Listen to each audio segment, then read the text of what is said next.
নতুন করে স্বামী বিবেকানন্দ স্কলারশিপে আবেদন করতে যাচ্ছ, কিন্তু আবেদন করতে গেলে তোমারও স্ক্রিনে এই ধরনের একটা লেখা শো হচ্ছে যে নো ডিটেলস ফাউন্ড। তাহলে তোমাকে কি করতে হবে?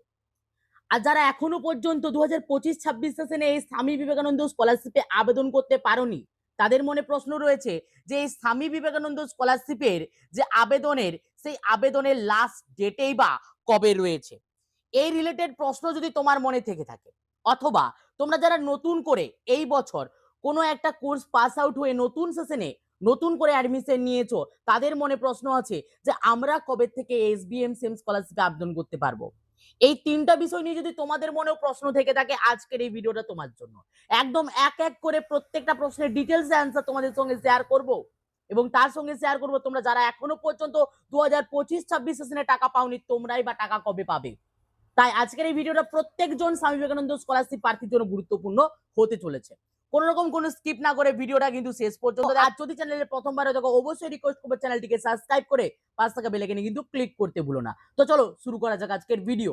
তো এট ফার্স্ট আমরা যে বিষয়টি নিয়ে কথা বলবো, তোমরা যারা নতুন করে এই এসবিএম সেম স্কলারশিপে 2025-26 সেশনে রেজিস্ট্রেশন করতে যাচ্ছ, কিন্তু কোনো মতে রেজিস্ট্রেশন করতে পারছো না, বিশেষ করে B Ed ক্যান্ডিডেটরা।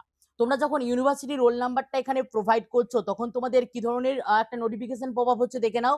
No details found, please check for the valid roll number and registration number, no first and then contact your qualifying university, ব্র্যাকেটে university you passed out form, অথবা যদি কলেজ হয় ইফ অটোনোমাস, যদি কলেজের যেতে হয় তাহলে অটোনোমাস কলেজে তোমাকে যেতে হবে। এখানে অনেকে ভুল করবে যে তোমরা নতুন যে ইউনিভার্সিটির আন্ডারে আবেদন করছো, অর্থাৎ অ্যাডমিশন নিয়েছো, তোমরা প্রত্যেকে সেই ইউনিভার্সিটিতে যাওয়ার একটা পরিকল্পনা তোমরা করতে পারো, কিন্তু এখানে সেখানে গেলে কোনোই কাজ হবে না। তোমাদের যাদের এই ধরনের স্ট্যাটাস পপ আপ হচ্ছে স্ক্রিনের ওপরে, তারা প্রত্যেকে তোমাদের লাস্ট কোয়ালিফাইং ইউনিভার্সিটি অথবা লাস্ট কোয়ালিফাইং কলেজ থেকে তোমরা কিন্তু যোগাযোগ করো, এবং যোগাযোগ করে তাদেরকে রিকোয়েস্ট করো তারা যাতে রোল নাম্বারটা এন্ট্রি করে দেয়, রেজিস্ট্রেশন নাম্বারটা এন্ট্রি করে দেয়, তাহলে তোমরা কিন্তু নতুন করে আবেদন করতে পারবে।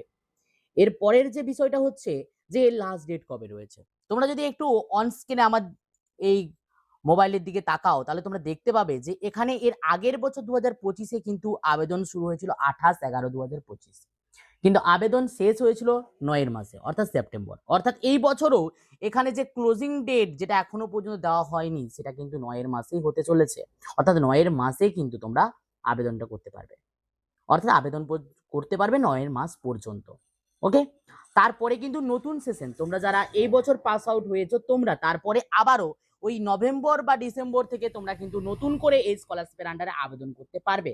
তার পূর্বে তোমরা কিন্তু স্কলারশিপে আবেদন করতে পারবে না। বাট এই মুহূর্তে সীতারাম জিন্দাল স্কলারশিপের আবেদন চলছে। তোমরা যারা নতুন সেশনে আবেদন করতে চাও, আমার ভিডিও ডেসক্রিপশনে আমি কিভাবে আবেদন করবে তার সম্পূর্ণ প্রসেস ইউটিউবে পোস্ট করে রেখেছি, তার লিঙ্ক আমি প্রোভাইড করে দেবো। তোমরা সেখান থেকে গিয়ে কিন্তু তোমরা দেখে সম্পূর্ণ ফর্মটা ফিল আপ করে নিতে পারবে, এবং এই স্বামী বিবেকানন্দ স্কলারশিপের সাথে আবেদন করতে পারবে, এবং দুটো স্কলারশিপের টাকা একই সাথে কিন্তু পেতে পারবে।